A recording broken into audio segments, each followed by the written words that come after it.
Healing is a better word than curing. Curing means bringing back to original state, which is impossible in this universe. Healing is making him whole. You can heal a dying patient also and make him feel happy. When once he is happy, he dies. And as Sanatana Dharma said, the soul does not die. A latest study in Illinois showed that dead patients' consciousness is still alive for as long as they are in the hospital. Beyond that, they have not studied. And as long as the patient was, the dead body was in the hospital, the consciousness was alive.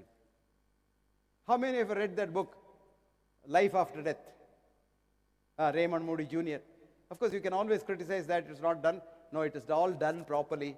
And all that showed was, when you have a heart stopping and brain dead, when the brain doesn't get blood supply, you still can see your consciousness telling you. One nurse told this patient, they were giving him pumping and all. She came and said, hey, leave him alone here. He's dead. And she went. She was the main nurse in the theater. No?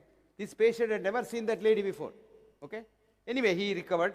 And he was in the intensive care unit, recovering very well. And this nurse, being the matron, she goes there and says, hi, how are you? Then she said, you are the lady who said this ass is dead. I'm here, alive. She collapsed. She collapsed. So, you have your consciousness, that's the energy in and around you, which is the halo around you, and this energy is what heals. And this energy, why don't you use it to heal others? You spread this message. Quantum healing is very simple, I'll tell you. Quantum healing is, you create your own thoughts, and these are quantum thoughts. And the thoughts heal you. Because, if you go a little deep into quantum physics, the Planck's quotient says, every second, your matter and energy change 1044 times, which is called the Planck's constant. And just as every atom knows the blueprint of a molecule, every energy knows the blueprint of a matter. So supposing, let us say, you have a problem with your liver, let us say you have a cancer in the liver. You just meditate and say, let my liver cancer go away.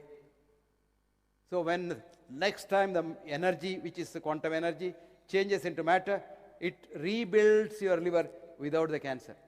It doesn't happen overnight, because we all want quick fixes, That's why we like Western medicine. You have a fever now, today the fever should come down.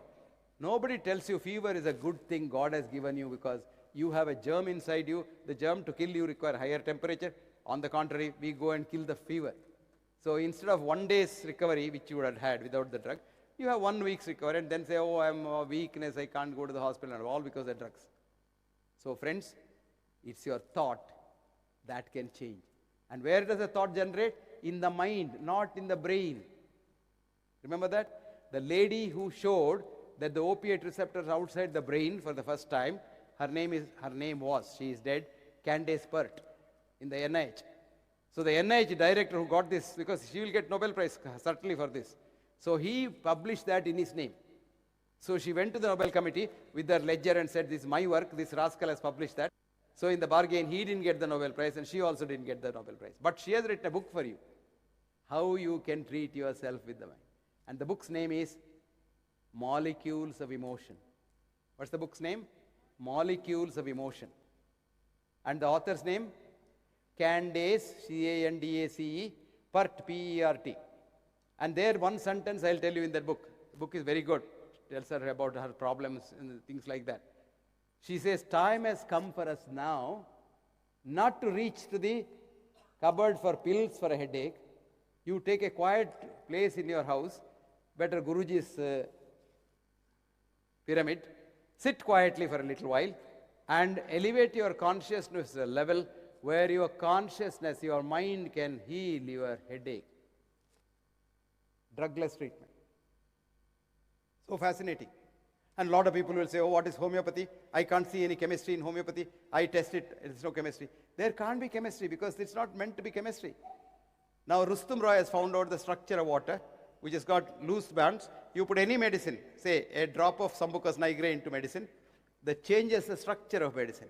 And the same structure remains changed even if you dilute it 1 million times. And it's the change structure's energy that heals and not the chemical. Chemical, if you give it to the body, it destroys. Here there's no chemical, only changed water. And water is alive. You know, we were taught in botany that water is sucked up the tree by capillary action. No, water is so alive, like a snake, it can go wherever it wants to go. Water is fascinating. So the new science of evolutionary biology has clearly taught us that the human system is a closed system. Vis-a-vis the Western science, which says human system is an open system. What is the difference between the two? Simple difference is, in the olden days, you wanted hot water in Bangalore for a bath, you had to take a bucket of water and put your heater inside that. When the water is hot, you have to remove the heater yourself, which means for the water to be heat or cold, you require an outside agency, a doctor, to do that. Today, we have come to a geyser. You switch on and go away. The water heats on its own, and the water is hot, the adapter will push it off, and when the water becomes cold, it becomes warm again. So human system is like that. It has got an inbuilt doctor, the most qualified doctor. He is above PhD. His name is the immune system. And we have to guard our immune system very, very carefully. That is the essence of Ayurveda, which says, Swasthasya swastha rakshitam. Preserve the wellness of the healthy. And to do that, Ayurveda has elaborate systems of panchakarma. And when your immune system is guarded, you can't get any disease, including cancer. So friends, though it is very easy to say, it is difficult to do. You have to do certain things because you must have an environment in your body which is conducive for health. Now, for example, we eat so many things. Like, we are carnivores, except eating man. Of course, we eat man every day, but except eating man in physical sense, we eat all animals. So this makes your body's environment acidic. Acid environment, cells cannot survive. So the cells mutate and become cancer. You just have to make it alkaline. Very simple. You can drink alkaline water. God has given you a fantastic alkaline water. That's called tender coconut water. Now today in America, every house has cartons of tender coconut water. Not Coca-Cola and Pepsi and all. Tender coconut water. Tender coconut water is such a fascinating alkaline liquid that if you have every day a tender coconut water, cancer will find it very difficult to come in. Supposing you can't get tender coconut water, let us say you are not in the tropics. Somebody will say, I'm from Timbuktu in Canada, or I'm in Quebec or somewhere. You still can do that. You get a lime piece, put it in your drinking water, pieces of lime, cut it, and then drink that water next day. Preferably keep it in either silver, gold, or bronze, or copper vessel. I tell you, it becomes so healthy. So friends, preserving health is more profitable than treating diseases. Diseased population in this world is only 5% on a given day. 95% of the people are healthy. So it's more profitable to look after these healthy people by trying to preserve their health, as Ayurveda says, than otherwise. So the future is for quantum thinking. But healing is not done by quantum energy. Healing is done by spiritual energy, which is much higher than quantum energy. And there are no quanta in the spiritual level. The spiritual energy comes from our spiritual beliefs. Spirituality is not religion. If I bend it down for practical level, do you know what spirituality? Sharing and caring. If you share and care, you become a spiritual person. And when you share and care, you become a healthy person. There's a beautiful saying in Massachusetts General Hospital.